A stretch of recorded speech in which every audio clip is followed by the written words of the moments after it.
마태복음 21장 33절에서 41절, 예수님의 두 번째 비유입니다. 사실 두 번째 비유는 다음 주 본문인 모퉁이 돌까지인데 중간에서 나누어서 오늘은 포도원 비유만을 보도록 하겠습니다. 제목은 은혜를 원하지 않는 우리, 내 능력, 내 마음대로. 이것이 우리 모두의 소원입니다. 내 능력이 컸으면 좋겠습니다. 다른 사람보다 훨씬 우월했으면 좋겠습니다. 그리고 모든 게 내 마음대로 되었으면 좋겠습니다. 그래서 사실 모든 삶의 이슈는 컨트롤입니다. 누가 누구를 컨트롤하느냐. 심지어 결혼을 해도 남편과 아내 사이가 컨트롤 문제를 가지고 줄다리기를 하지요. 자식을 기르면서도 자식이 컨트롤되지 않으면 아주 힘들어 합니다. 그래서 많은 자녀들이 상처를 받죠.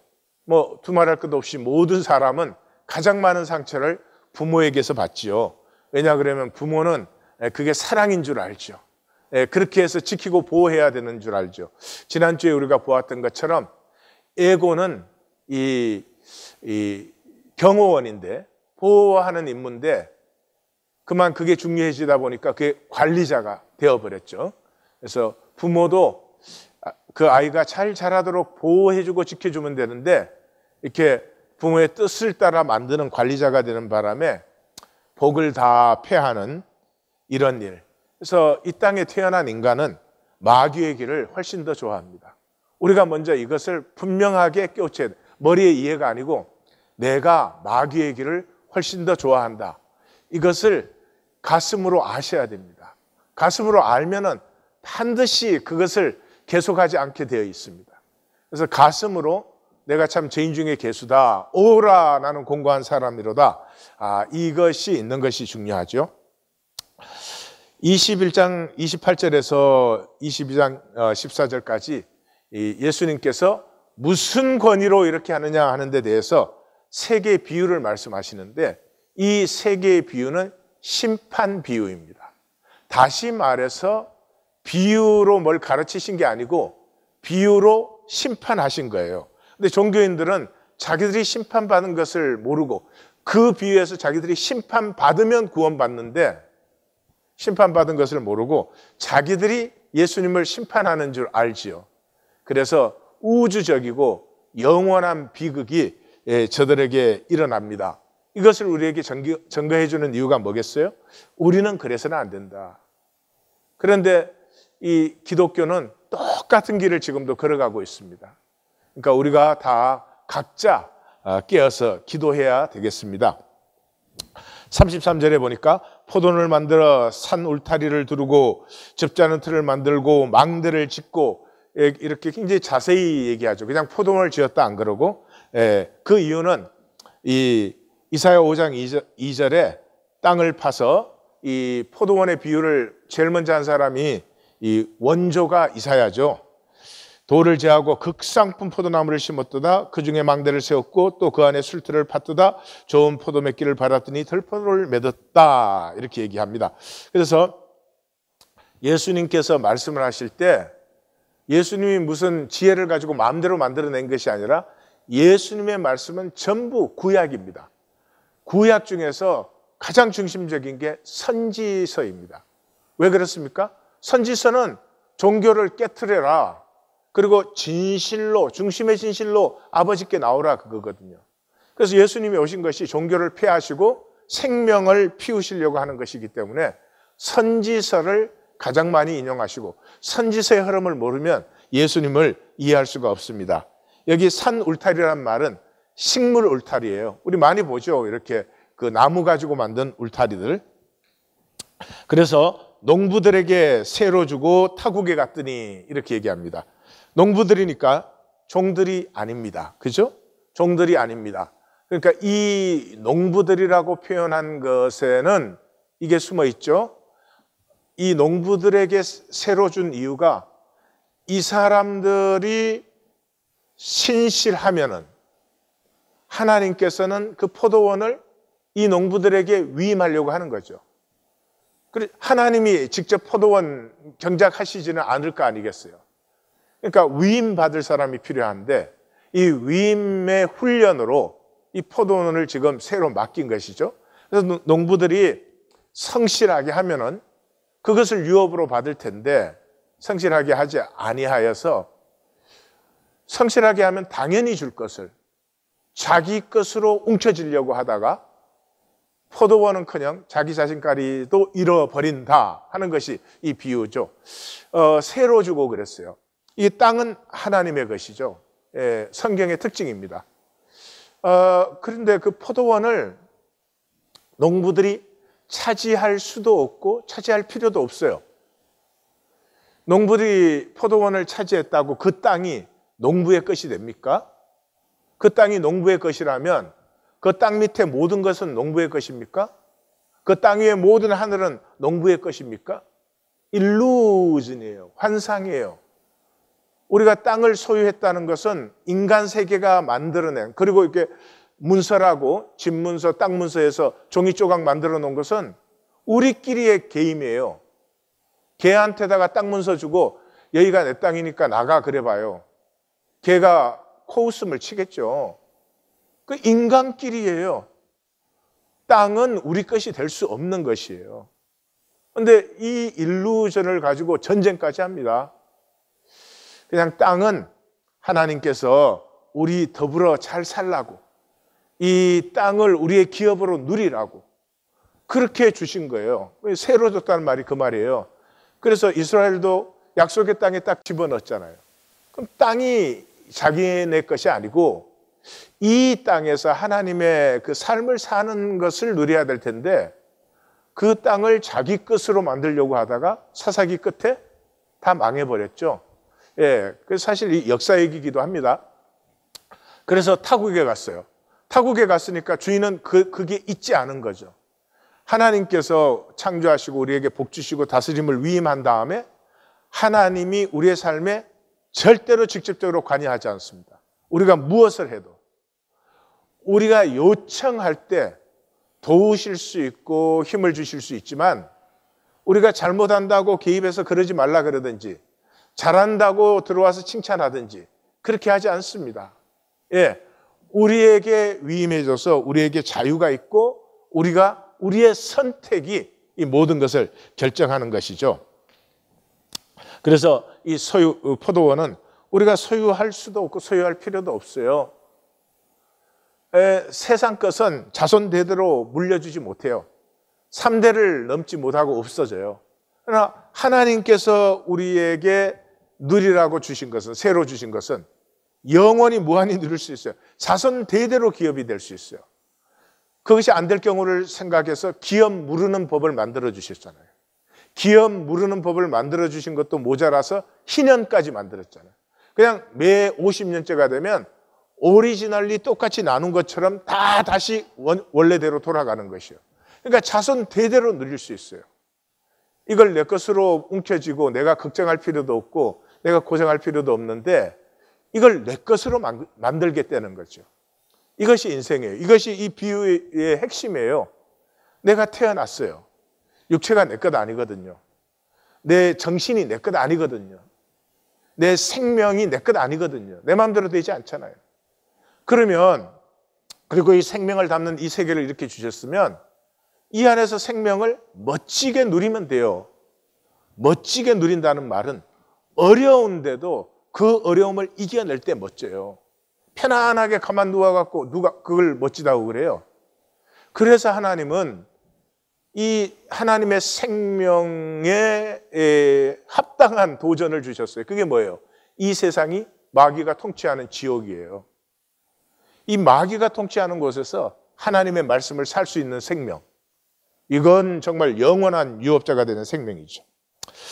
그래서 열매를 거둘 때가 가까움에 그 열매를 받으려고 마가복음과 누가복음에는 소출 얼마를 그렇게 되어 있습니다. 열매를 거둘 때가 가깝다, 그 말은 심판의 때가 가까웠다는 거죠. 예, 내 삶을, 내가 산 내 삶을 만날 때가 온 것이에요. 내 삶의 열매는 내가 살아온 결과예요. 살지 않은 것을 열매로 맺을 수는 없죠. 그러니까 여기서 뭐 내 마음대로 사는 척, 뭐 선한 척, 믿는 척, 온갖 척을 다 하지만은 막상 육체를 딱 벗고 나면 척이라는 건 다 사라져요. 내가 실제로 산 나는 누구인가, 나는 무엇을 살았는가를 만나게 되죠. 그때 온전하게 살지 못했지만 기쁨이 있어야 됩니다. 왜요? 내가 참 부족한데도 불구하고 이 삶의 터전, 이 세계와 나 자신의 생명은 무한 신비였어요. 무한 은혜예요. 내가 잘 살았느냐 잘못 살았느냐가 아니라 딱 육체를 벗는 순간에 이 하나님의 주신 생명과 세계를 누리려고 했던 사람은 내가 얼마나 잘 살았느냐 못 살았느냐 문제가 아니라 아쉽게 내가 완전하게 누리지 못했지만은 내가 누린 삶이 정말 은혜구나, 정말 선물이구나, 정말 멋진 것이었구나, 정말 아름다운 것이었구나. 그 중에 한순간을 누린 것도 말할 수 없는 감사와 은혜예요. 이번 주 말씀 만나기 훈련에 뭐 어떤 사모님이 이게 죽을 때가 돼가지고 내가 제대로 살았나? 그건 큰일이에요. 그건 살았을 때 해야 되는 질문이에요. 내가 제대로 살고 있나? 이건 살았을 때 해야 되는 질문이에요. 죽을 때 돼서 그 질문을 하면 어떻게 해요? 살았을 때 내가 제대로 사는 것이냐 하는 질문을 정직하게 하는 사람은 죽을 때 알아요. 내가 얼마나 잘 살았냐 못 살았느냐의 문제가 아니라 하나님의 무한 은혜와 무한 신비를 알아요. 그래서 감사해요. 감사해요. 감사는 모든 능력이고 모든 비밀이고 감사하는 사람은 절대로 가난하지 않습니다. 감사하는 사람은 능력이 부족하지 않습니다. 감사하는 사람은 건강 문제에서 잘 이기고 또 건강 문제도 잘 생기지 않습니다. 이렇게 말하면 감사가 만병통치약입니다. 그런데 감사가 쉽지 않아요. 쉽지 않아요. 감사해야지 생각해 보세요. 감사가 되나? 아닙니다. 감사는 우리 생각보다 훨씬 깊은 존재의 기쁨에서 피어나는 것이에요. 열매를 거둘 때, 내가 내 삶을 만날 때 그 열매를 받으려고, 그러니까 열매를 받으려고 하는 건 뭐 주인이 열매 필요해서 그런 말이 아니고요. 이게 원래 주인 거였다는 거죠. 소유권의 문제예요. 그래서 이게 창세기 2장이잖아요. 하나님이 이 모든 것을 만드시고 임의로 먹되 마음대로 먹으라, 마음대로 누려라. 그러나 동상 중앙에 있는 선악을 알게 하는 나무의 열매는 먹지 말아라. 그 하나가 이것이 내 것이 아니라는 것을 항상 나에게 리마인드 시켜주는 것이죠. 그래서 이게 내 소유가 아니다. 그게 복이에요. 내 소유가 되는 순간의 저주예요. 불안해해야지, 걱정해야지, 근심해야지, 컨트롤해야지. 아니에요. 하나님의 소유인데 내가 누리면 합력하여 선을 이루어요. 마귀에게 쏘으면 참 어리석어지는 것이죠. 34절 하에서 36절에 자기 종들을 보내니 심히 때리고 죽이고 돌로 쳤고 다시 다른 종들을 처음보다 더 많이 보냈는데 그들에게도 그렇게 하였다. 이거 두말할 것도 없이 종교의 역사를 말하는 거죠. 열왕기상 19장 10절 14절 똑같은 기절이에요. 그가 대답하되 엘리야예요. 내가 만군의 하나님 여호와께 열심히 유별하오니 이는 이스라엘 자손이 주의 언약을 버리고 주의 제단을 헐며 칼로 주의 선지자들을 죽였음이오며 오직 나만 남았거늘 그들이 내 생명을 찾아 빼앗으려 하나이다. 이 엘리야의 시대, 모두가 바알로 넘어간 시대에 이 남은 선지자를 죽이려고 하는 거예요. 이게 종교예요. 종교는 야훼 야훼 그러면서 바알을 섬겨요. 광야에서 그랬죠. 금송아지 만들어 놓고 야훼 야훼 그랬죠. 입술로는 하나님을 불러요. 근데 실제로는 하나님 아닌 것을 섬겨요. 그게 뭐죠? 돈 섬기는 거죠. 어리석어요. 돈은 현상 세계에 필요한 능력이 될 수 있어요. 그러나 본질에 대해서는 아무것도 할 수 없는 것이 돈이에요. 돈 있으면 행복해집니까? 행복은 본질의 문제예요. 편할 수 있겠죠. 예, 뭐 잠시 만족할 수도 있겠죠. 행복은 돈으로 만들 수는 없는 것이에요. 예, 이 자본주의 사회는 그런 것도 컨퓨즈가 되겠지만, 그 다음에 역대하 36장 15절 16절은 이 솔로몬 성전 종교의 총결론이에요. 이렇게 되어 있습니다.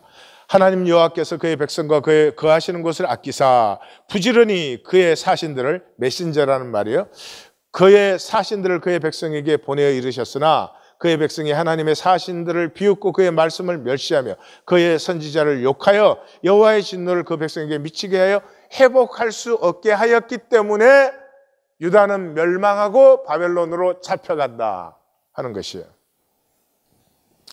예레미야서 20장을 보시면 제가 8절 9절을 했는데 7절이 내가 하나님 말씀 때문에 조롱거리가 되어서 사람들마다 종일토록 나를 조롱합니다. 그러면서 내가 말할 때마다 외치며 파멸과 멸망을 선포하므로, 예루살렘이 멸망한다, 유다가 멸망한다, 이게 예레미야가 보내심 받은 이유잖아요. 여호와의 말씀으로 말미암아 내가 종일토록 치욕과 모욕거리가 됨이니이다. 내가 다시는 여호와를 선포하지 아니하며 그의 이름으로 말하지 아니하라 하면 나의 마음이 불붙는 것 같아서 골수에 사무치니 답답하여 견딜 수가 없나이다. 그리고 10절이 내 친한 친구들까지도 내가 실족하기를 기다립니다. 내 친구들까지도 내가 저런 말 못하게 되기를, 병이라도 나든지 사고가 나서 그걸 기다린다고 하는 거예요. 다들 그래? 니는 얼마나 깨끗하냐? 이렇게 두고 보자, 이렇게 말을 한다는 거예요.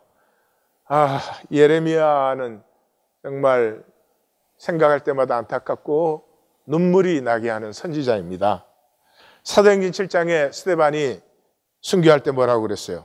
목이 곱고 마음과 귀에 할례 받지 못한 사람들아, 너희도 너희 조상과 같이 항상 성령을 거스르는도다. 너희 조상들이 선지자들 중에 누구를 박해하지 아니하였느냐? 의인이 오시리라고 예고한 자들을 그들이 죽였고 이제 너희는 그 의인을 잡아준 자요 살인한 자가 되었다. 그렇게 얘기하죠. 뭐 이런 기절들은 수도 없이 많습니다. 몇 개 더 제가 했으니까 원하시면 찾아보십시오. 성경은 무슨 비밀을 우리에게 알려주는 책이 아닙니다. 신약과 구약의 중심은 종교와 싸우는 책이에요. 종교와 싸우는 책이에요. 구약의 가장 큰 부분이 선지서 17부분 아니에요. 신약의 복음서가 뭐예요? 예수께서 오셔서 종교를 폐하고 더불어 살기를 세웠다. 그 다음에 나머지 신약은 뭐예요? 그것을 살기 위해서 하나님의 긍휼을 알고 하나님의 긍휼을 살아라 하는 거예요. 종교는 하나님의 일을 사람의 일로 전락시킨 거예요. 예배를 이렇게 사람 모아가지고 어떤 종교적인 형식을 만들면 예배라고 해요. 아까운 것은 그 예배가 그릇이 되어서 진짜 예배를 담아야 되는데 그릇만 붙들어지고 있어서 본질을 잃어버린 것이죠. 하나님의 일은 뭐예요? 함께 누리라는 것이죠. 포도원을 그렇게 줬으면 모두 즐겁게 누리면 되는 것인데 모든 것이 아버지의 선한 주권의 은혜예요. 농부들이 자격이 있어서 그렇게 해준 거 아니에요. 그것을 유업으로 주시려고 하는 하나님의 뜻이에요. 그래서 유업자로 훈련시키는 기간인데 그 기간이 그것을 내 것으로 만들려고 내 능력화시켜서 나 세우기. 하나님도 믿어가지고 내 능력이 막 커지고 내가 사람들 앞에 우뚝 섰으면 좋겠어요. 물론 믿고 처음에 한 3년 누구든지 그 기간은 지나가야 됩니다. 믿음 안에서 잘나고 싶어져요. 믿음 때문에 내가 또 멋있어지고 싶어져요. 그러나 계속 3살짜리로 있으면 안 되죠. 그거보다 더 귀한 것이, 그것보다 더 고귀하고 가치 있는 것이 있구나. 그럼 말 안 해도 아는 거 아니겠습니까? 그래서 37절에는 아들을 보냈습니다. 아들을 보냈다는 게 그 자체가 심판이에요. 왜냐 그러면 하나님이 그들이 내 아들은 존재하리라. 그 포도원 주인이 하나님이 내 아들을 존대하리라 하고 보낸 거예요. 그러니까 존대하는 사람은 어떻게 돼요? 이때까지는 잘못했지만 아들을 존대하는 사람은 회복되고 그 다음에 원래 섭리대로 포도원을 유업으로 받게 되죠. 그런데 그 아들을 이 존대하지 않는 사람은 그 자체가 심판이 되는 것이죠. 마가와 누가복음에는 사랑하는 아들이라고 되어 있죠. 그래서 요한복음은 3장 18절에 그를 믿는 자는 심판을 받지 아니하는 것이요 믿지 아니하는 자는 하나님의 독생자의 이름을 믿지 아니함으로 벌써 심판을 받은 것이라. 이 말이 이제 그 말이죠. 38절에 농부들이 그 아들을 보고 서로 말하되 이는 상속자니 자 죽이고 그의 유산을 차지하자. 그러니까 농부들의 핵심은 주인의 소유권을 부인하고 자기 것을 만들려고 해요. 왜 이래요? 많은 사람들이 농부에 비유, 이 농부들이 악하다. 이렇게 악할 수가 있나 그러는데 우리 얘기예요. 우리 얘기. 예? 주인의 소유권을 부인하고 내 것 만들려고 그래요. 왜 그래요? 우리에게 현상밖에 안 보이니까. 우리에게는 현상이 전부니까. 현상은 내 것이 될 수 있는 것 같잖아요. 내 차, 그러니까 내가 타고 다니고 다른 사람 못 타잖아요. 그래서 그 차가 내 것처럼 생각되잖아요. 그래요? 사고가 뻥 나서 쓰레기가 되면 그래도 내 차인가? 아니에요. 생명이 이 세상에 보내심을 받은 진실은 이 세상에서 생명이 피어나는 것을 누리라는 것이에요. 소유하라는 것 아니에요.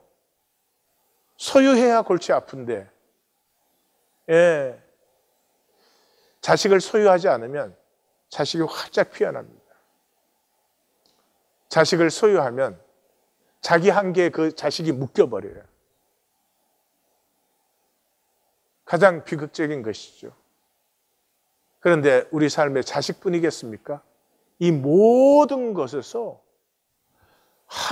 모든 것은 하나님의 것이에요. 하나님의 소유권을 부인하고 그걸 자기 것으로 옮겨지겠다는 거죠. 참 어리석습니다.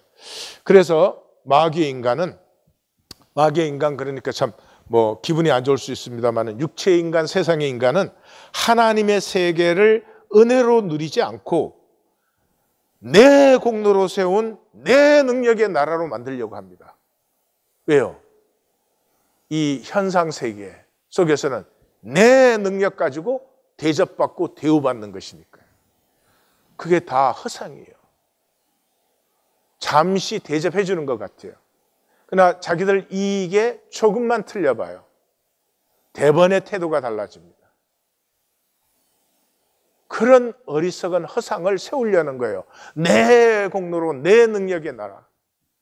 하나님의 은혜를 누리지 아니하고. 그래서 비극은 뭐예요? 이 포도원의 섭리가 하나님이 이 농부들을 훈련시켜서 진정한 유업으로 위임해 주려는 거 아니에요. 근데 그 참되고 영원한 우리를 참되고 영원한 유업자로 세우는 하나님의 뜻을 이 세상에서 폐할 게 뭐 있어요? 아무것도 폐하지 못했는데 우리가 폐해버리는 거죠. 그건 어쩔 수 없죠. 결국은 컨트롤의 문제예요. 컨트롤의 문제예요.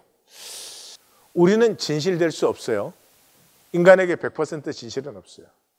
그래서 하나님이 구하시는 것은 중심의 진실. 내 삶이 온전하지 못함에도 불구하고 내 중심은 진실이 있어야 돼요. 무엇에 대해서? 하나님이라고 부르는 것에 대해서. 하나님이라고 그러잖아요. 우리가 다른 것을, 하나님은 절대적이죠. 그러니까 내 중심만큼은 어떤 것에도 양보되어서도 안 되고 타협될 수 없죠. 그런데 종교인은 보이는 것 이런 것은 그냥 하나님 믿는 척 말로 다 할 수 없죠. 그 말과 기도 이 제스처 보면은. 그러나 중심에 전혀 엉뚱한 게 들어있죠. 허무가 들어있죠. 허무가 들어있으면 욕망을 어떻게 할 수가 없어요. 허무를 붙들고 있을 수 있는 사람은 아무도 없어요. 그러니까 중심이 허무하면 쓸데없는 욕망을 만들어대요. 그 욕망을 채우려고 하면 돈이 하나님 자리를 딱 차지하는 것이죠. 39절에 이에 잡아 포도원 밖에 내어 쫓아 죽였느니라. 돌이키지 않는 인간은 멸망의 존재입니다. 나는 멸망의 존재입니다. 이것이 선명하지 않으면 절대로 구원받지 못합니다. 종교생활을 할 수 있지 절대로 구원받을 수 없습니다. 하나님의 섭리와 은혜는 선하시잖아요. 그러니까 내가 아무리 멸망의 존재라도 언제든지 돌이킬 수 있어요. 내가 돌이키기만 하면 하나님은 기뻐 받아주십니다. 그런데 내가 멸망의 존재라는 것을 머리로는 이해해. 가슴으로 만나지는 않아. 그러면은 절대로 돌이킬 수 없지요. 그래서 40절, 그러면 포도원 주인이 올 때 그 농부들을 어떻게 하겠느냐? 포도원 주인이 올 때는 돌이킬 수 없는 심판이에요. 예, 말씀이 올 때가 구원의 때요, 은혜의 때예요. 선지자들을 보낼 때가 구약에서는. 신약에서는 말씀이 증거될 때 심판을 받아야 돼요. 그때 심판받지 않으면 마지막에 영원한 심판을 받게 되는 것이죠. 41절에 그들이 말하되 이 마가와 누가복음은 이게 예수님의 말씀이죠. 근데 마태는 그들이 말하대로 했습니다. 여기에 마태의 특징을 볼 수 있죠. 하나님의 심판은 비유예요, 비유. 종말의 심판이 이를 때까지 비유예요. 왜냐하면 비유라는 것 스스로 자신을 만나게 해요. 스스로 자신을 만나게 해요. 이 대표적인 예가 뭐예요? 나단과 다윗이죠. 나단이 딱 와서 비유를 해요. 비유를 하니까 다윗이 막 화를 내면서 그 마땅히 죽일 자다 이러죠. 그러니까 그 나단이 당신이 그 사람입니다. 이게 이제 대표적인 예예요. 하나님이 비유하실 때는 지식으로 알으라고 하는 게 아닙니다. 나를 만나도록 심판으로 하는 것이죠. 그래서 종교는 모르는 것이 아닙니다. 종교는 다 알아요. 종교는 다 알아요. 돌이키지 않아요. 자신을 만나지 않으니까. 지식은 항상 남을 보게 하죠. 남을 판단하게 하죠. 자기는 보지 않고 자기는 판단하지 않아요. 그래서 이미 천국 비유에서 마태복음에서는 분명히 말씀하셨죠. 이 백성들의 마음이 완악하여져서 그 귀는 듣기에 둔하고 눈은 감았으니 이는 눈으로 보고 귀로 듣고 마음으로 깨달아 돌이켜 내게 고침을 받을까 두려워함이라. 고침 받아야 사는데 말씀 딱 만나면 고쳐져야 됩니다. 돌이켜야 됩니다. 내 마음대로 할 수가 없습니다. 그래서 눈은 감고 귀로는 듣지 않는 것이죠. 이것 때문에 우리가 질문 훈련을 하는 것입니다.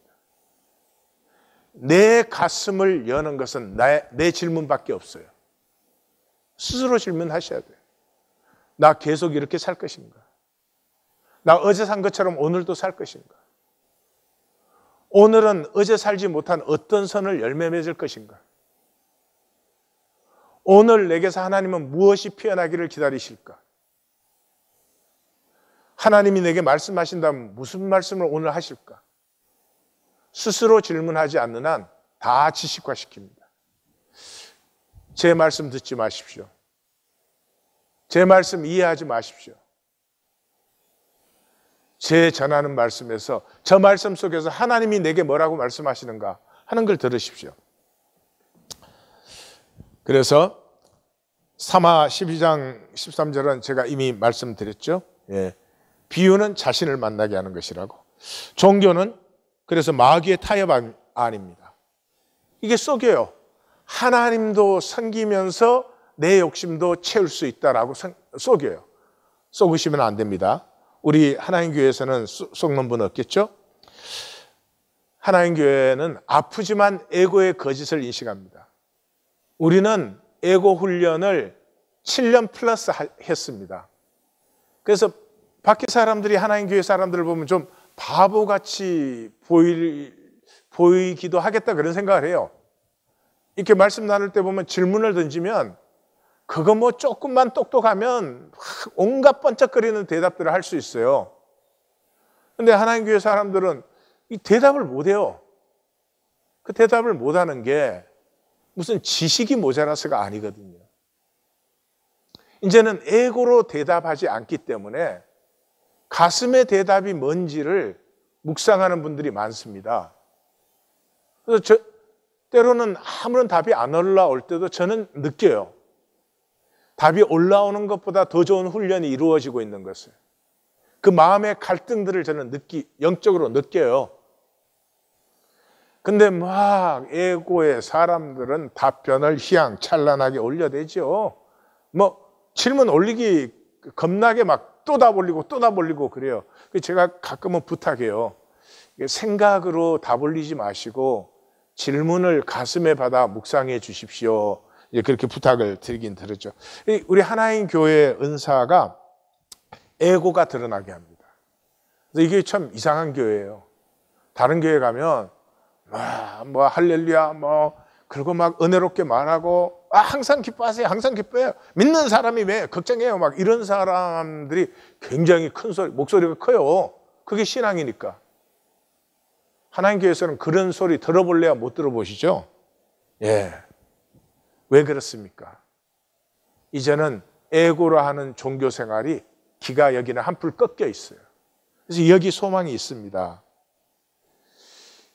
제가 올 연초에 그동안 하나님 교회를 이렇게 오셨다 가신 분들을 방문 카드를 전부 정리를 했어요.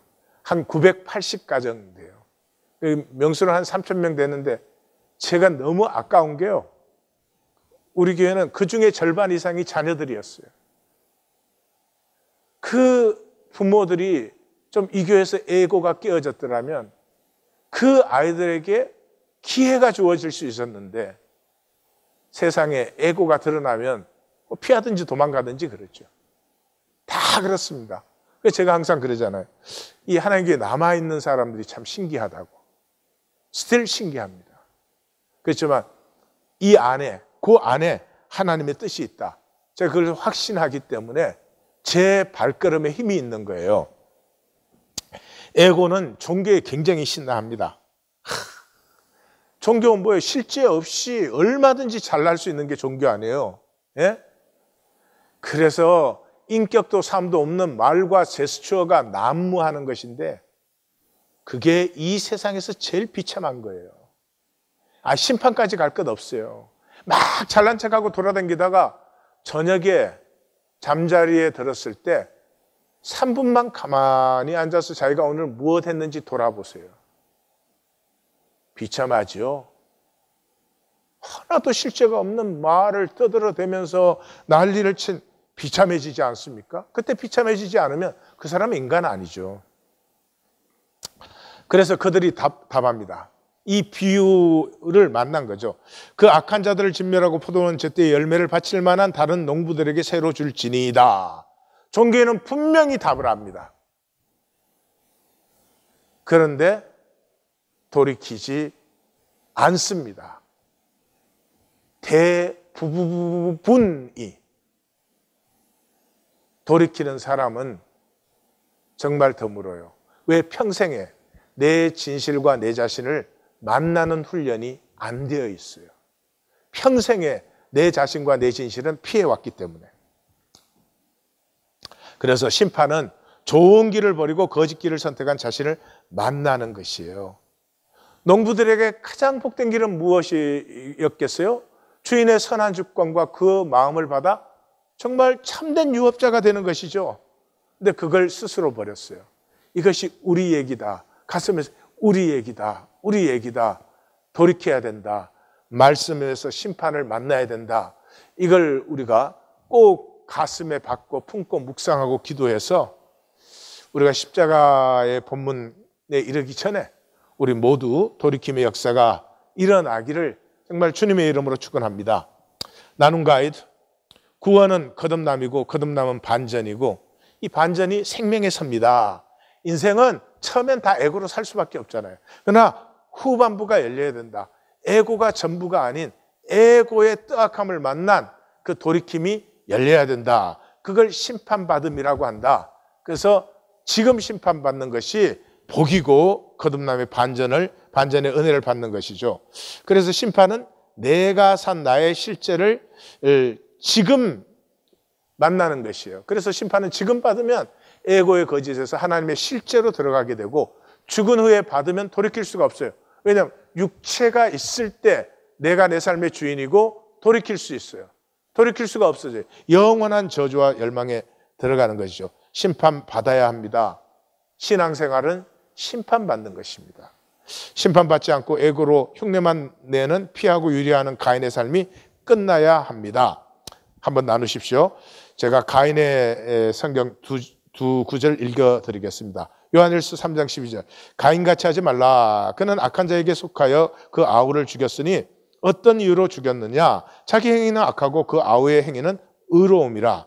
요한복음 3장 19절에는 그 정죄는 이것이니 곧 빛이 세상에 왔을 때 사람들이 자기 행위가 악함으로 빛보다 어둠을 더 사랑한 것이라. 이게 우리예요. 우리 가인이에요. 간단하잖아요. 어떤 사람 칭찬해 보세요. 3분 하기 힘들어요. 어떤 사람은 흉 보세요. 3시간도 문제 없어요.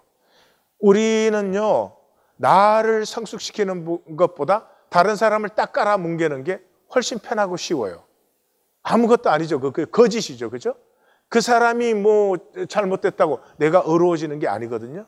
근데 나를 장성시키는 것보다 다른 사람 흉만 보고 깔아 뭉개려고 해요. 이 가인의 길을 우리가 가고 있는데 이제는 돌이키는 시간입니다. 하나님,